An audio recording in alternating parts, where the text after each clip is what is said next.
éternel, car il entend ma voix. Il a penché vers moi son oreille, et je le chanterai toute ma vie.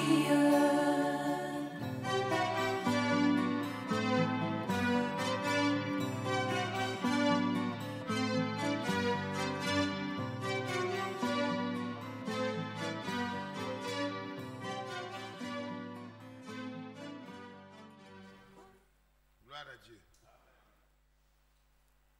Pierre a dit, il n'y a sous le ciel aucun autre nom qui a été donné parmi les hommes par lequel nous pouvons être sauvés.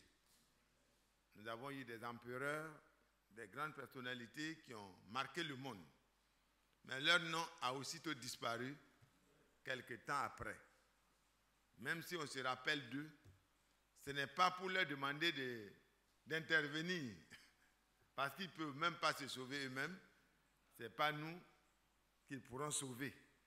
Amen. Et c'est pour cela que nous devons être heureux d'avoir reçu la connaissance du seul nom par lequel il nous est donné d'être sauvés. Amen.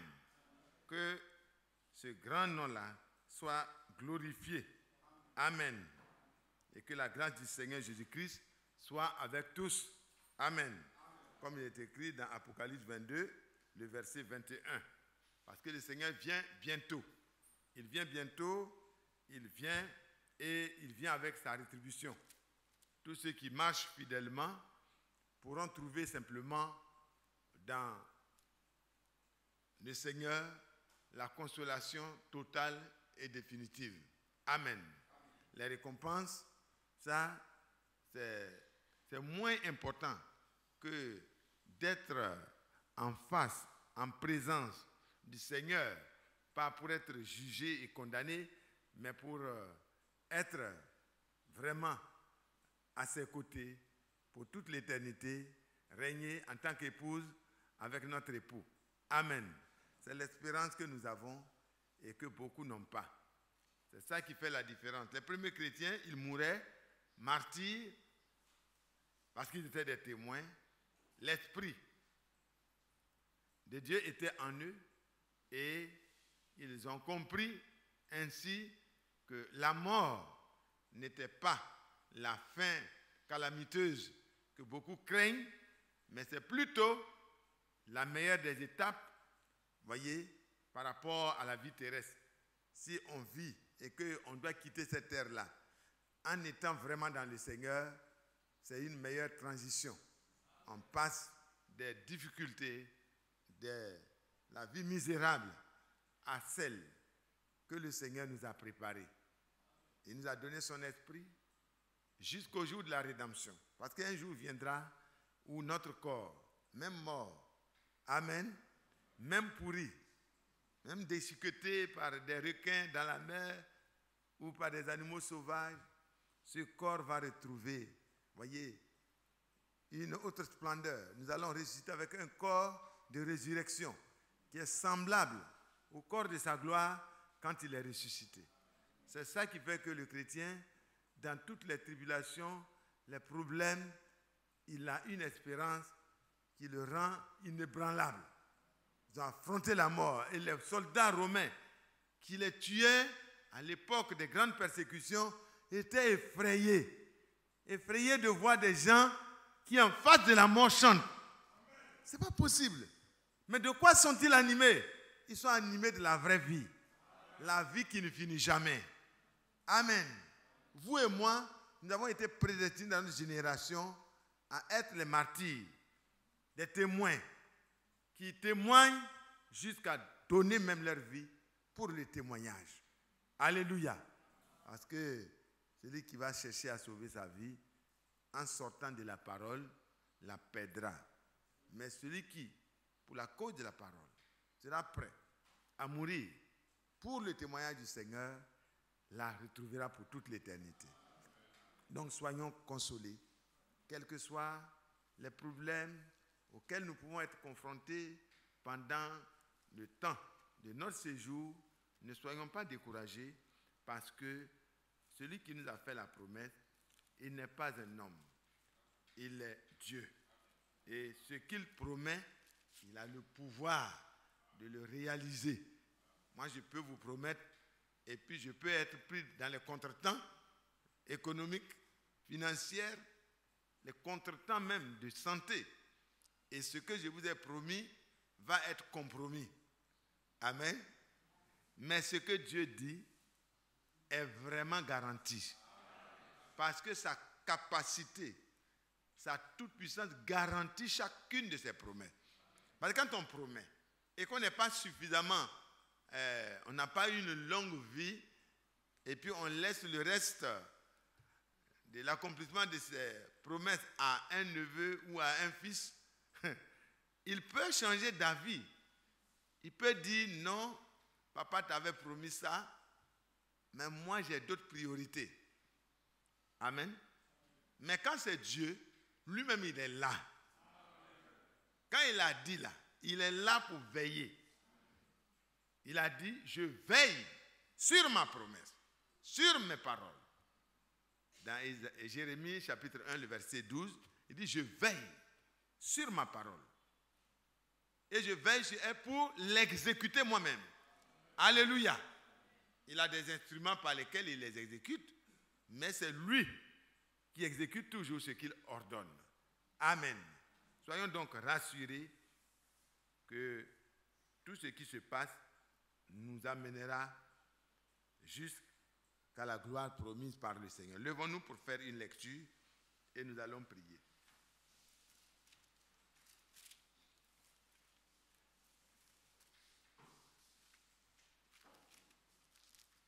Nous allons lire dans Romains s'il vous plaît, au chapitre 8. Romains 8.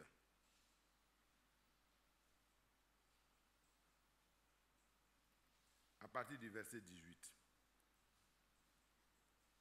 J'estime que les souffrances du temps présent ne sauraient être comparées à la gloire à venir qui sera révélée pour nous. Aussi, la création attend-elle avec un ardent désir la révélation des fils de Dieu. Car la création a été soumise à la vanité, non de son gré, mais à cause de celui qui l'y a soumise, avec l'espérance qu'elle aussi sera affranchie de la servitude de la corruption, pour avoir part à la liberté de la gloire des enfants de Dieu. Or, nous savons que jusqu'à ce jour, la création tout entière soupire et souffre les douleurs de l'enfantement. Amen. Et ce n'est pas elle seulement, mais nous aussi, qui avons les prémices de l'esprit. Nous soupirons en nous-mêmes, en attendant l'adoption, la rédemption de notre corps. Amen. Alléluia.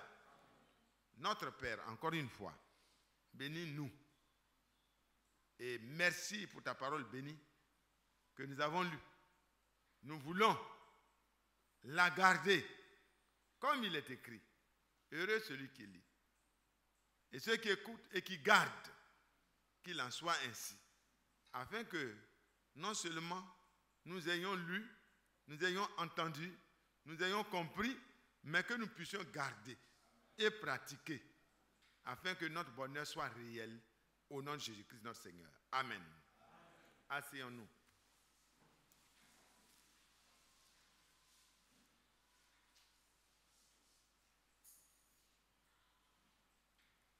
Vous voyez, le verset c'est terminé au verset 23, il parle de nous-mêmes. Nous-mêmes, nous soupirons. Nous soupirons parce que nous savons qu'il y a quelque chose de meilleur que les difficultés que nous avons sur cette terre. Même quand nous sommes dans les meilleures conditions de vie, voiture climatisée, bureau climatisé, salon climatisé, chambre climatisée. Frère, malgré tout ça, même si le frigo est rempli, même si le compte est rempli, l'enfant de Dieu, le fils de Dieu, la fille de Dieu, dans un état pareil même, soupire. Il soupire parce qu'il sait que ce n'est pas ça. Comme Abraham, Isaac et Jacob, Israël, les héritiers de cette même promesse que nous avons aujourd'hui. Ils soupiraient. Ils étaient là. Dieu leur a donné tout. Tout, hein. En tout cas, dans leur temps, ils étaient des personnes qui étaient aisées. Ils avaient ce qu'il leur fallait pour leur vie et pour leur famille. Mais, ils étaient dans des tentes parce que leur cœur soupirait après la cité. Là où tout est parfait. L'enfant de Dieu ne se suffit pas des choses imparfaites. Il soupire après la perfection. Il soupire après les choses meilleures, qui sont celles que le Seigneur a préparées pour toi et moi. Et c'est pourquoi ici, il nous dit que l'apôtre Paul dit non, nous souffrons, c'est vrai. Parce qu'il faut admettre que même quand nous avons une situation qui nous permet de nous débrouiller un peu sur la terre, nous souffrons. C'est pas vrai? Nous souffrons, frère. En comparaison de ce que le Seigneur nous a préparé, nous sommes en train de souffrir. Nous souffrons. Et quand les épreuves s'intensifient et qu'il y a vraiment des difficultés supplémentaires qui viennent s'ajouter, vraiment, tu te poses beaucoup de questions. Mais la Bible te dit ce soir, mon frère, ma soeur, que les souffrances du temps présent, aussi longtemps qu'on peut appeler aujourd'hui. Amen. Tant qu'on n'est pas passé dans l'éternité, on n'est pas rentré dans la nouvelle Jérusalem pour vivre d'abord le règne de 1000 ans, tant qu'on est encore dans ce corps-là. Les souffrances auxquelles nous sommes confrontés sont appelées les souffrances du temps présent. Mais, proportionnellement à la gloire qui nous est réservée, c'est comme quelqu'un qui travaille dans l'attente du salaire à la fin du mois. Alléluia. Vous allez le voir, il travaille. Il va ici, il voyage.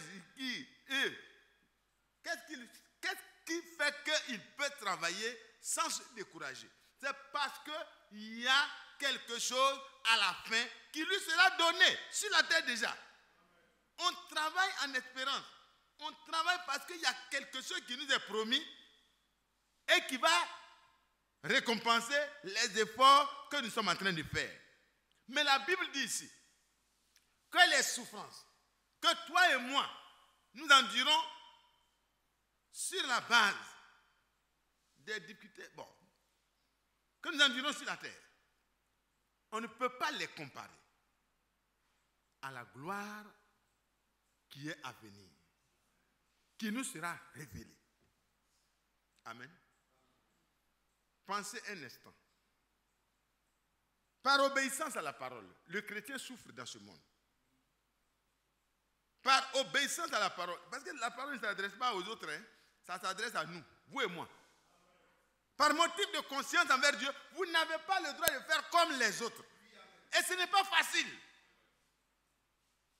Dans le psaume 73, l'homme de Dieu pouvait dire, nous pouvons le lire rapidement. Frère, ne vous découragez pas. Les souffrances du temps présent, c'est parce que vous êtes chrétien, que vous ne pouvez pas faire comme les autres, que vous souffrez. Mais il y a une gloire à venir pour vous. Pour eux, ils prennent tout ici. Mais pour vous, c'est juste le peu dont vous avez besoin que Dieu vous donne ici. Alléluia. Le gros lot, c'est là-bas. C'est pourquoi ne sois pas découragé. Dans le psaume 73, il est dit. Psaume 73. Oh, Dieu est bon. Dieu est bon pour Israël. Pour tous ceux qui ont le cœur pur. Alléluia. Vous voyez?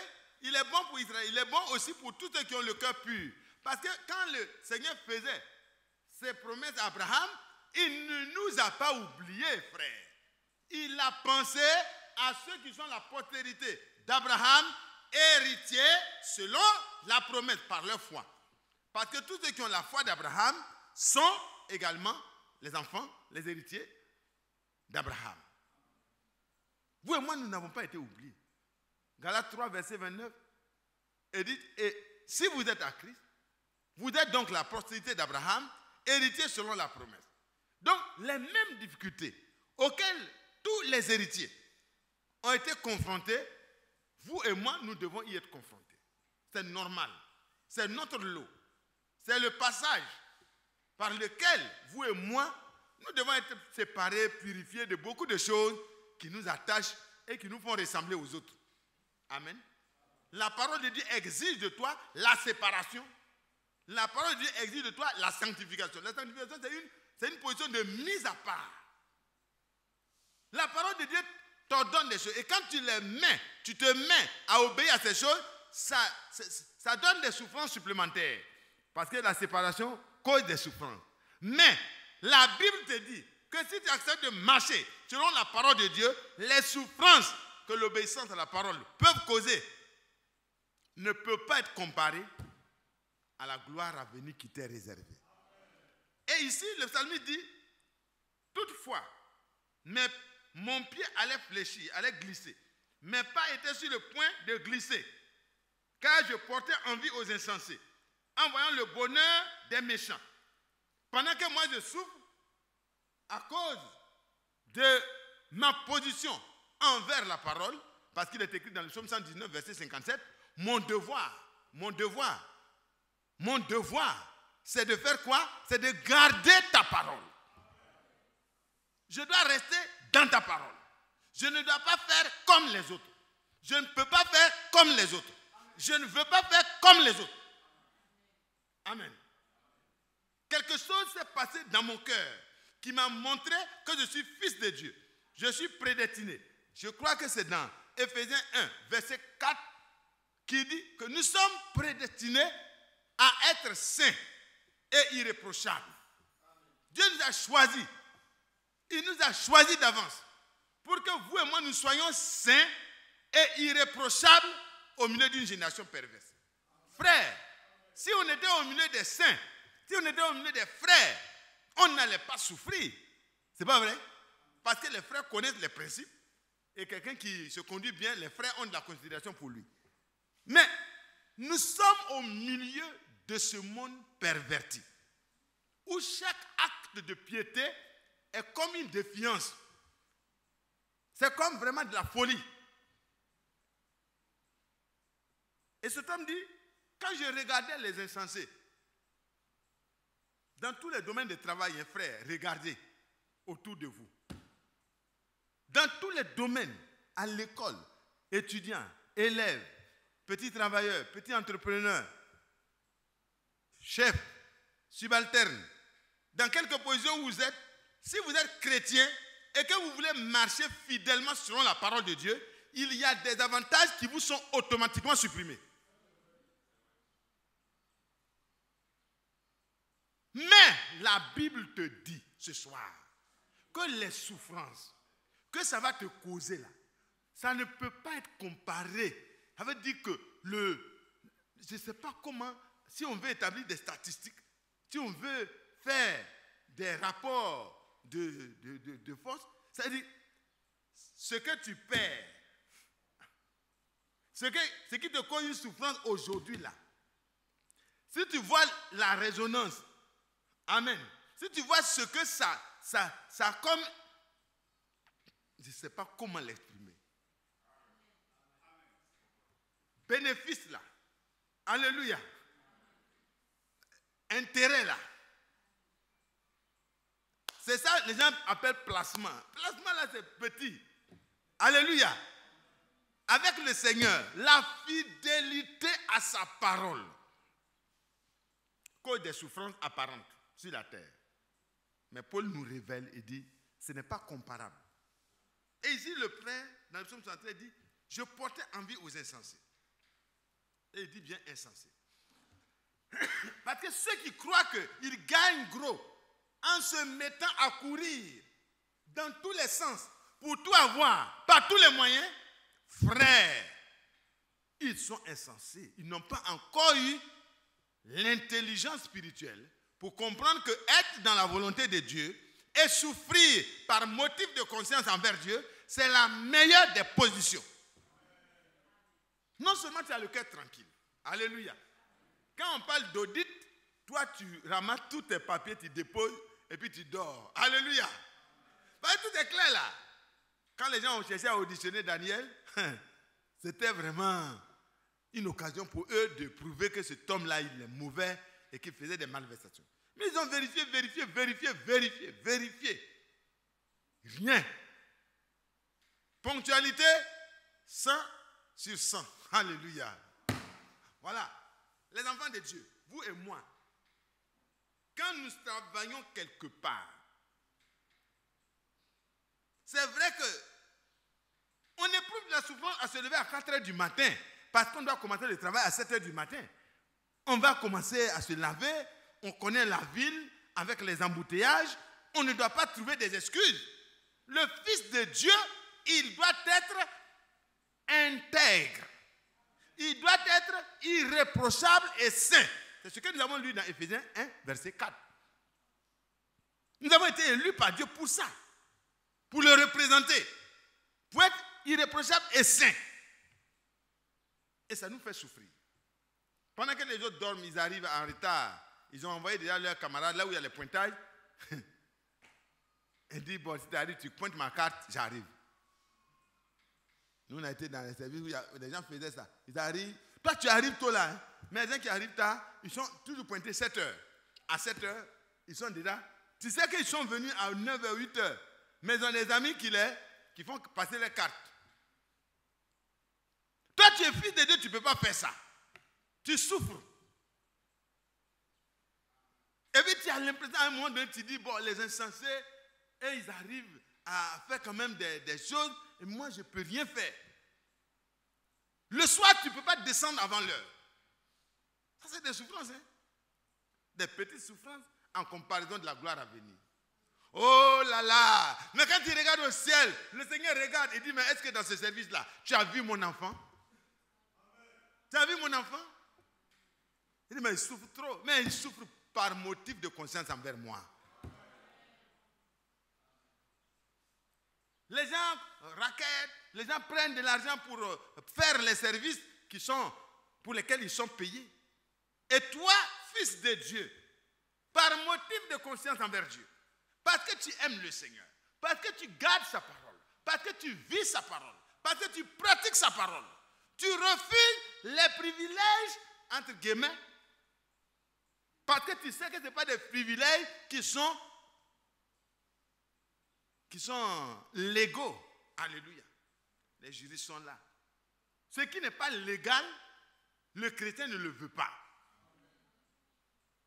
Et quand tu fais ça, et que tu regardes les autres, qui multiplient les maisons, qui multiplient les voitures, qui multiplient les choses, bon, à un moment donné, si tu n'as pas une femme vraiment fervente, elle va dire, mais toi-même là, toi tu es directeur, au même titre que l'autre, mais regarde ce qu'il a fait au village. Ça te fait souffrir. Ça fait souffrir ton entourage. Mais reste fidèle.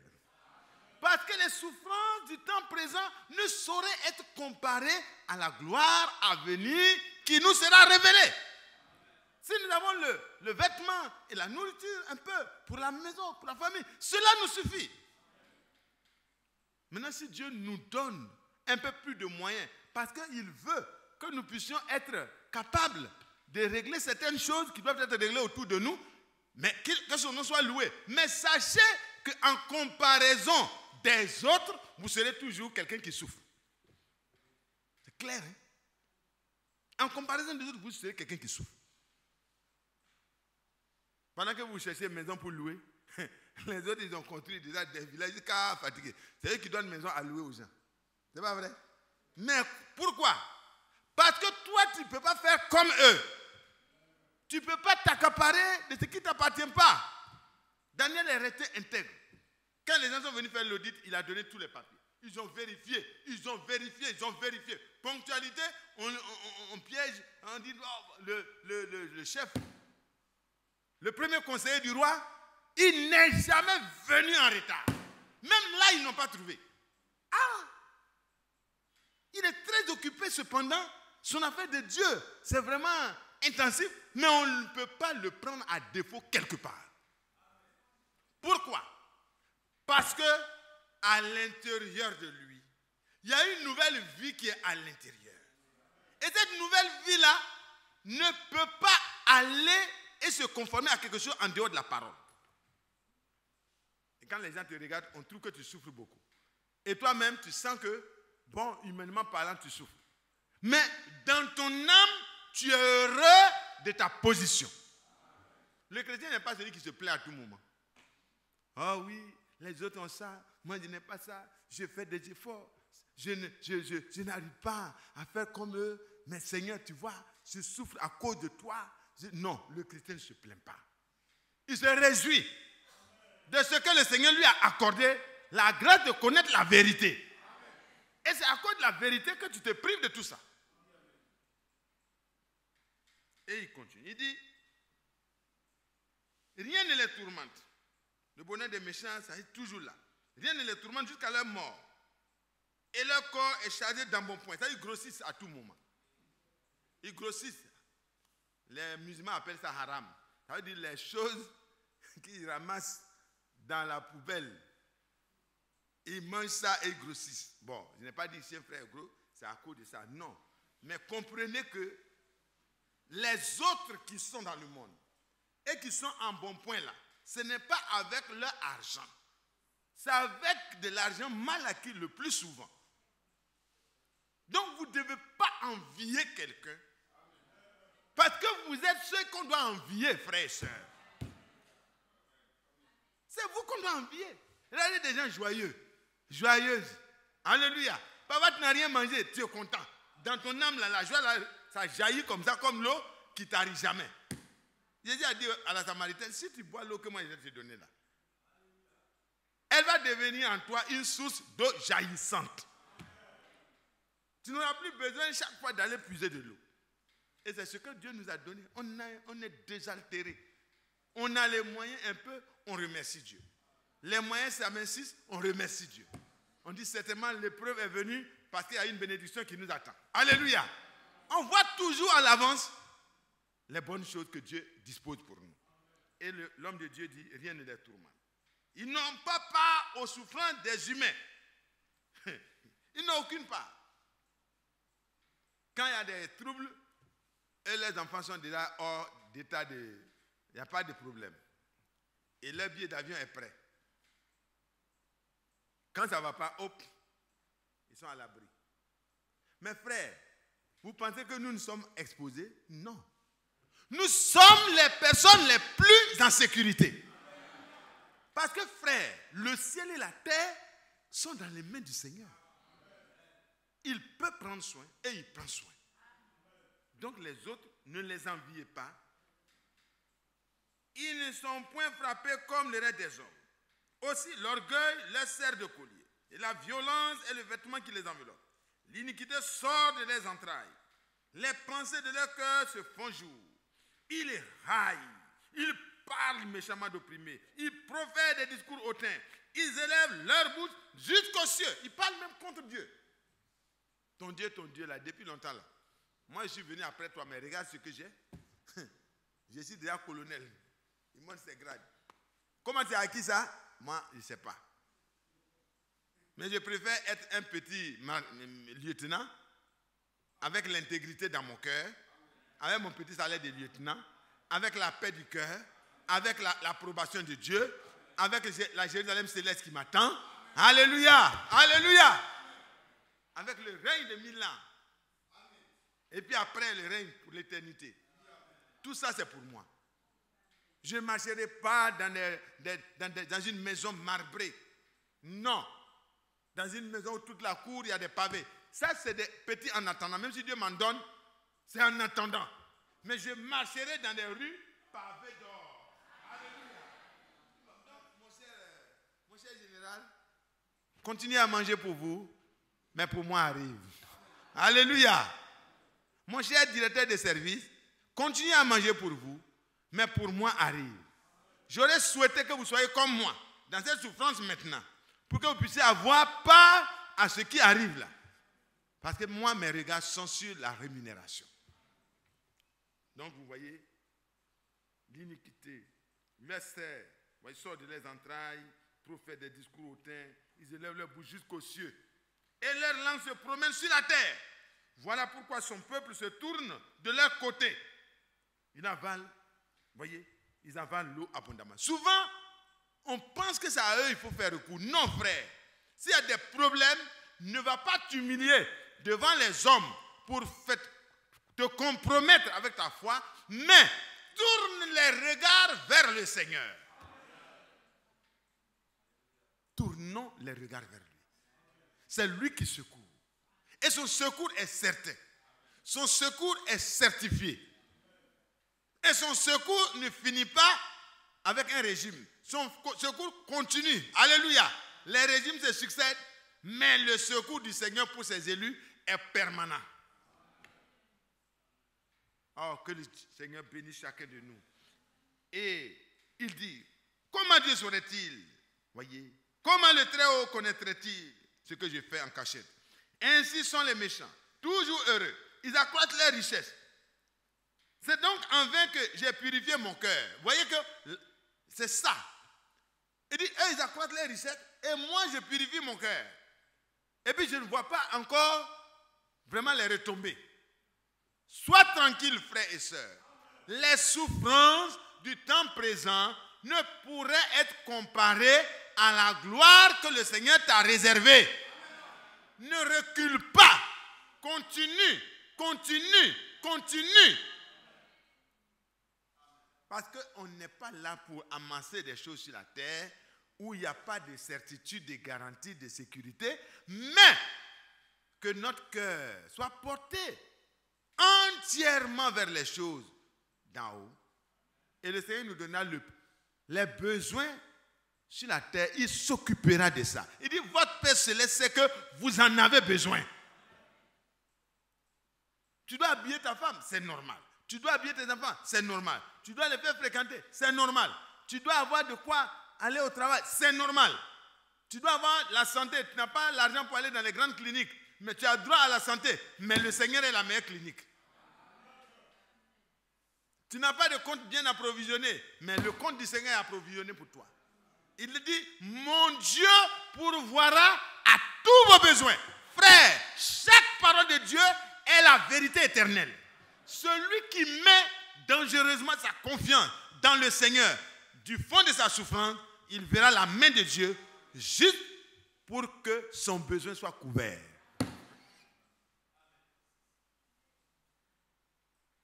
Si ton besoin est en millions, Dieu les couvrira. Si ton besoin est en centaines de milliers, Dieu les couvrira. Il ne faut pas regarder pourquoi Dieu a donné des millions à l'autre. Son besoin est en millions. Dieu lui a donné. Quand tu auras des besoins en millions, Dieu couvrira. L'enfant de Dieu n'est pas envieux. Il est heureux quand Dieu bénit son frère. Il est heureux quand Dieu bénit les autres. Vous êtes heureux. Oh, que Dieu soit loué. Oh, c'est merveilleux. Toujours heureux. Ils sont toujours heureux, hein, mais ce n'est pas la vraie joie. Hein. Ils accroissent leurs richesses. Et l'homme de Dieu dit, c'est donc en vain que moi j'ai purifié mon cœur, que j'ai lavé mes mains dans l'innocence. Chaque jour je suis frappé. Tous les matins, mon châtiment est là. Et si je disais, je vais parler comme eux. Alléluia. Mais tu n'as pas à l'intérieur de toi les mêmes réserves. Ton cœur est purifié. La parole de Dieu a pris sa place en toi. Et c'est elle qui te fait sortir les pensées et les actes qui sortent de toi émanent de ce qui est dans ton cœur. Parce qu'il est écrit que c'est de l'abondance du cœur que la bouche parle. Il dit, si je veux parler comme eux, je trahirai la race de tes élus. Donc je ne peux pas faire comme eux. Frère Olivier, c'est pas vrai? On ne peut pas faire comme eux. Même si je voulais, quelque chose va se passer à l'intérieur de moi pour dire, hey, Léon, ils ont le droit de faire ça. Mais toi, tu n'as pas le droit. Arrête-toi. Alléluia. Attends-toi à moi. Parce que moi, je suis capable de te donner ce dont tu as besoin. Tu n'as pas besoin que tu mettes ta confiance dans un être humain, dans les narines duquel il sort un souffle, que je peux retirer à tout moment. Alléluia. Et il dit, si je disais que je vais parler comme eux, je trahirais la race de tes enfants. Quand j'ai réfléchi là-dessus, pour m'éclairer, la difficulté fut grande à mes yeux, jusqu'à ce que j'ai pénétré les sanctuaires de Dieu et que j'ai pris garde au sort final des méchants. Oui, tu les places sur des voies glissantes et tu les fais tomber et les mets en ruine. Et quoi? En un instant, les voilà détruits. Ils sont enlevés, exterminés par une fin soudaine, comme un songe à son réveil. Vous voyez? Quand vous êtes en train de rêver, et puis vous vous réveillez, vous vous rendez compte que le songe est fini. Le succès apparent des hommes sans Dieu, c'est comme un songe au réveil. Restez tranquille. C'est pour toi et moi là qui est garanti. N'envions pas les autres. Regardons ce que Dieu nous a promis. Fouillons. Le frère Franck a parlé du testament. Le testament, mais ce qui est écrit dans le testament au sujet de l'héritier ne peut pas être modifié. Mais quand l'héritier ne sait pas ce qui est écrit à son sujet, l'héritier peut vivre en dessous de ses privilèges. Est-ce que vous comprenez?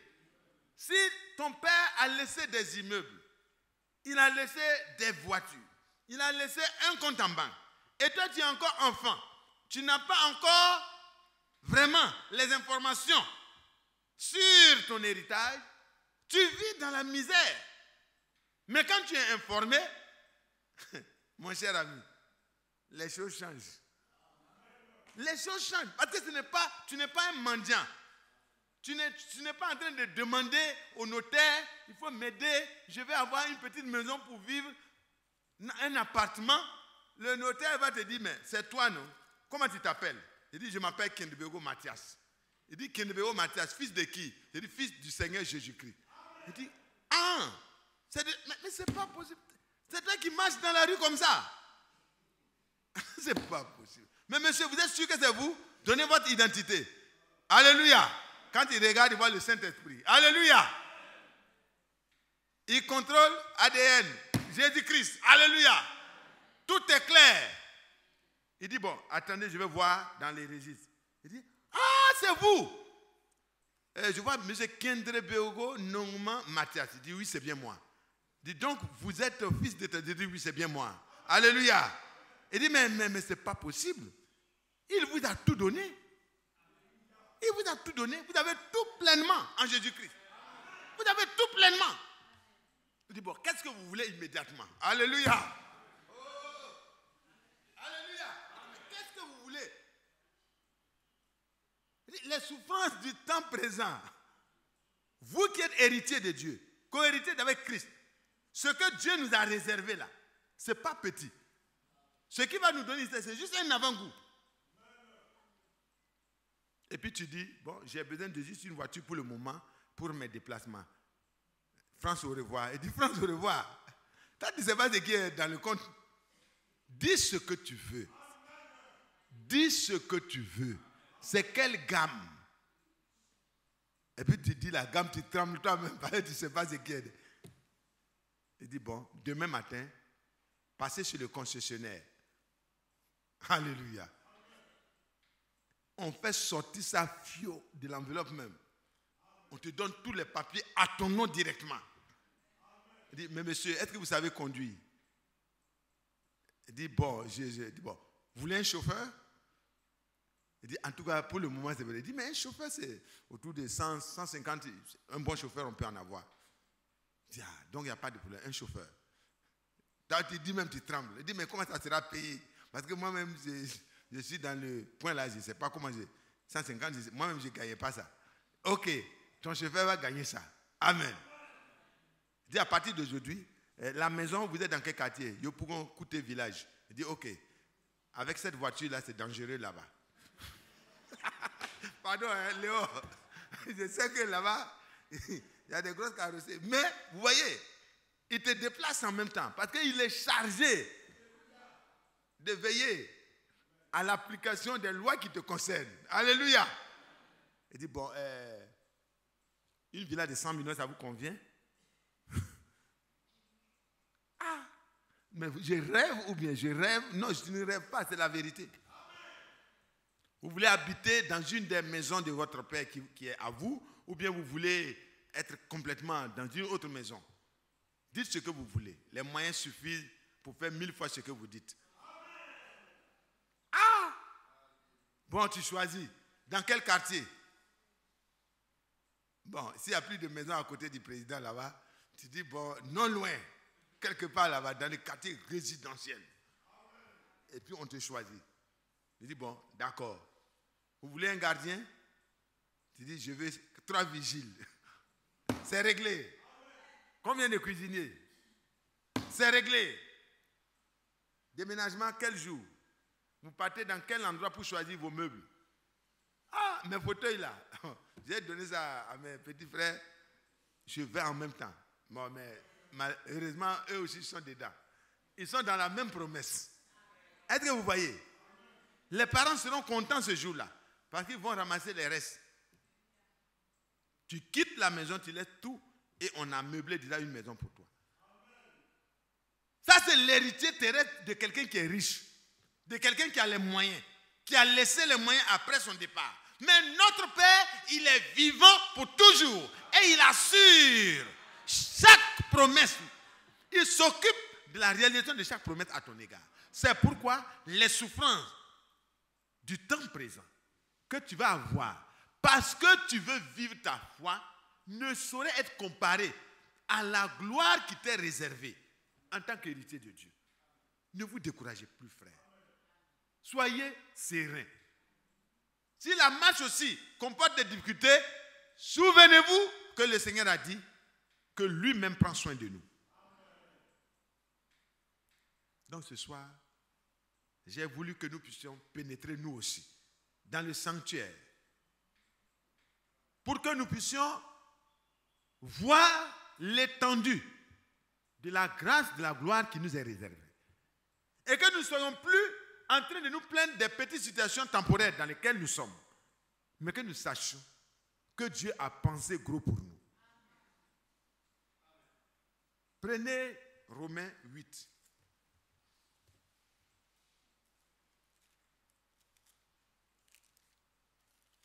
Verset 32. Lui qui n'a point épargné son propre fils, mais qui l'a livré pour nous tous, comment ne nous donnera-t-il pas aussi toutes choses avec lui? Amen. La question est posée. Nous souffrons, c'est vrai. Mais est-ce que Dieu peut refuser de donner à son élu, pour lequel Christ a donné sa vie, versé son sang? Est-ce que Dieu peut refuser de nous donner les petites choses dont nous avons besoin sur la terre, en attendant la gloire à venir qui nous sera révélée? Il ne refusera pas de nous donner. Je veux que nous puissions entrer. Comme nous sommes invités dans Hébreux au chapitre 10, nous allons lire ça et nous allons nous présenter devant le Seigneur.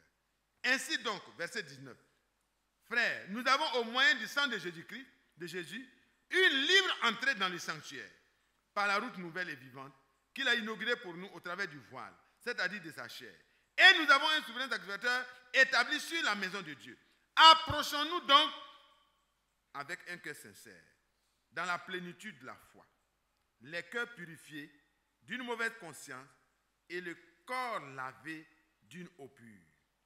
Retenons fermement la profession de notre espérance, car celui qui a fait la promesse est fidèle. Celui qui a fait la promesse est fidèle. Frère, nous devons nous approcher. Dans le psaume 113, il a dit, j'étais perplexe. Je ne comprenais pas pourquoi je souffrais pendant que les autres prospéraient. Je croyais qu'ils étaient mieux que moi. Mais quand je suis entré dans le sanctuaire, dans la présence de Dieu, j'ai compris que ma position est la meilleure qu'un homme puisse avoir sur la terre. Je ne les enviais plus.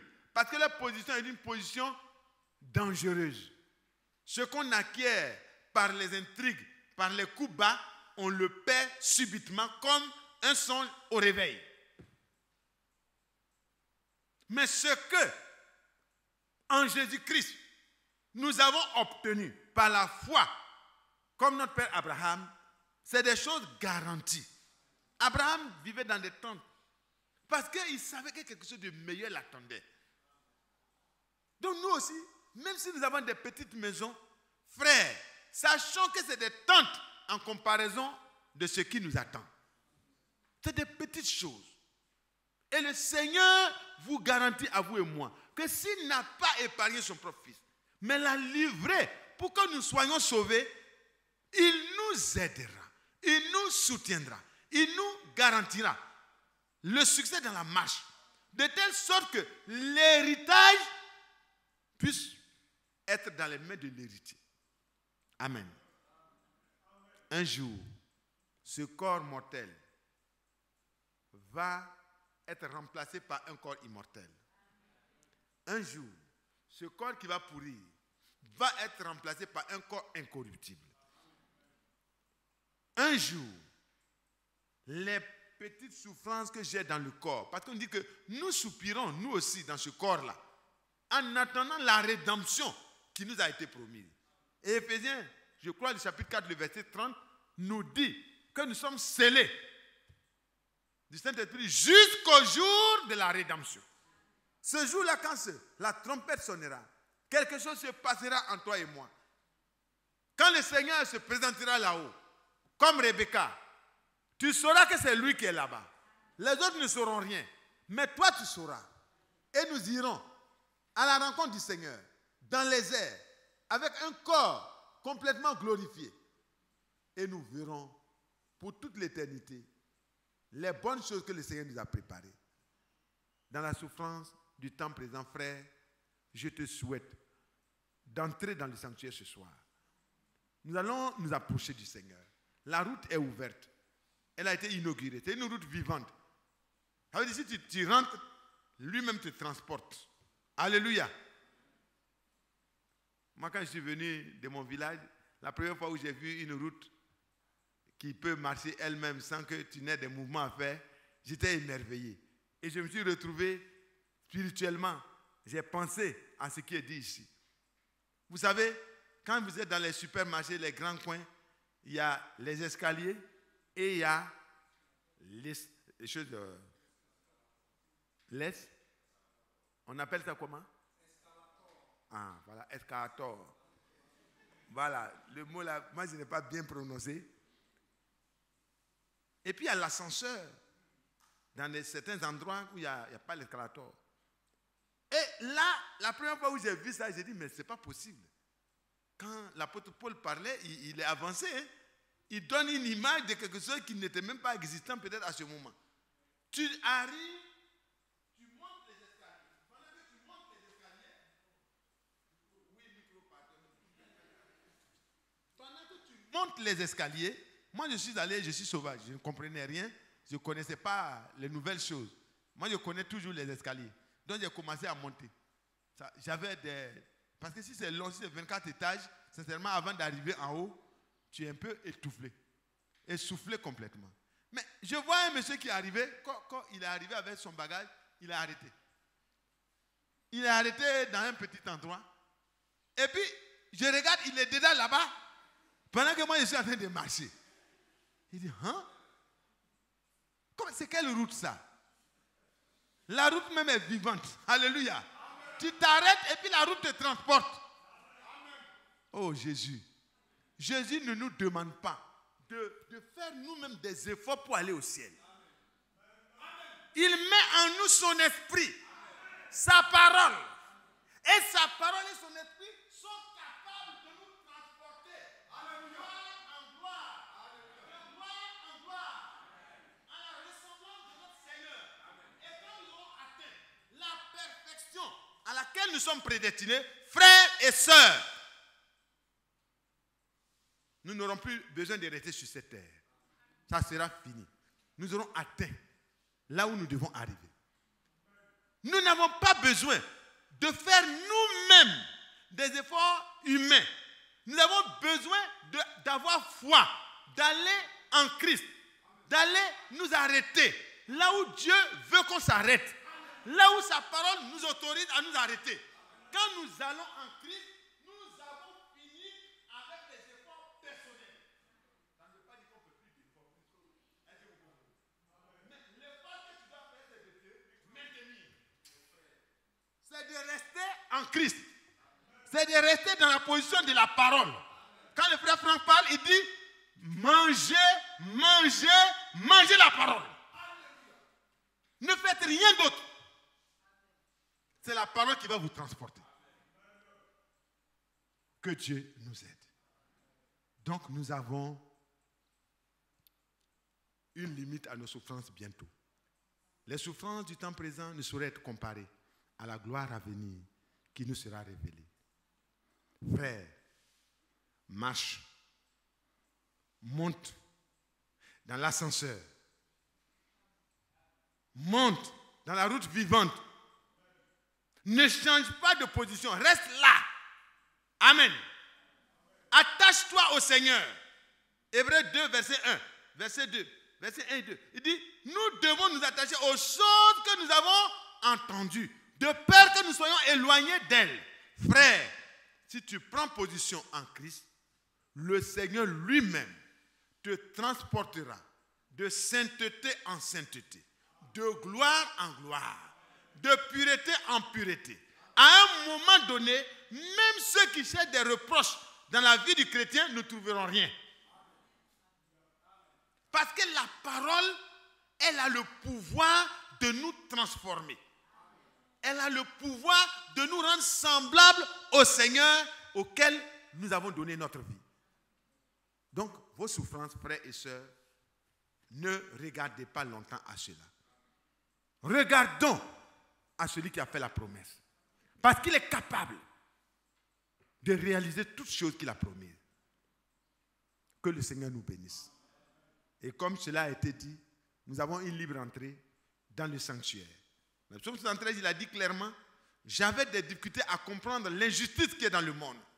Comment les méchants prospèrent. Comment ils arrivent, ils sont en bon point. Ils sont heureux apparemment. Et les chrétiens, leur lot, c'est des souffrances, c'est des injustices. Mes frères, ne vous découragez pas, ne regardez plus à cela. Nous sommes dans le meilleur lot. Entrons dans le sanctuaire. Quand vous êtes en train de prier sérieusement et que l'Esprit de Dieu peut venir vous révéler les choses que Dieu vous a données en Jésus-Christ, dans l'héritage qui nous a été donné dans le Seigneur. Le frère Franck en a parlé. Dans l'Ancien et dans le Nouveau Testament, nous avons les clauses de l'alliance. Dans cette alliance, l'héritage est totalement à vous et moi. Ce n'est pas nous qui sommes malheureux, c'est les autres qui sont malheureux. C'est pourquoi on doit aller les chercher, pour qu'ils sortent du malheur, qu'ils sortent de toutes ces choses, pour venir à la réalité. Parce que les autres choses, c'est des futilités. Mais la réalité est en Christ. Que le Seigneur bénisse chacun de nous.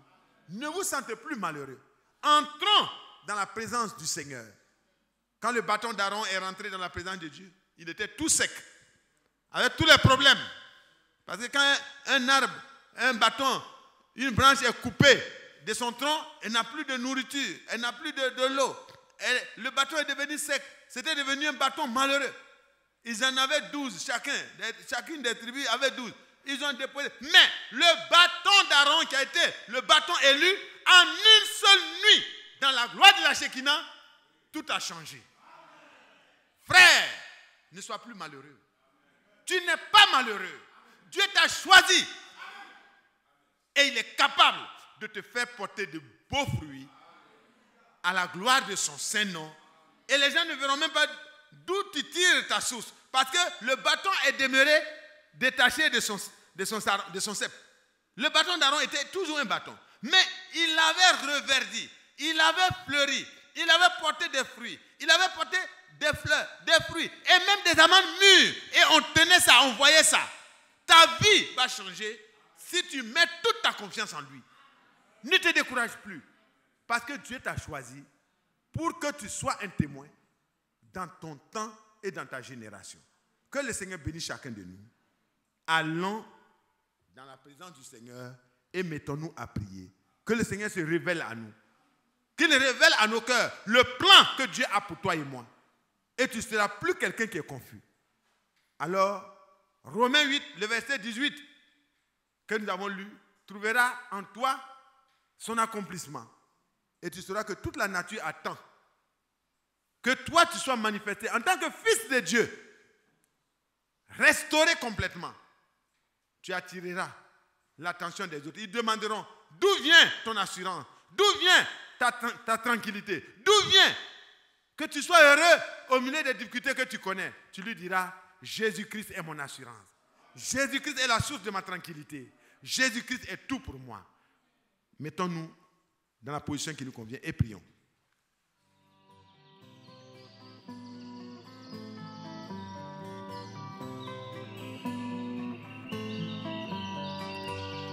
J'aime l'Éternel, car il entend ma voix. Il a penché vers moi son oreille, et je le chanterai toute ma vie.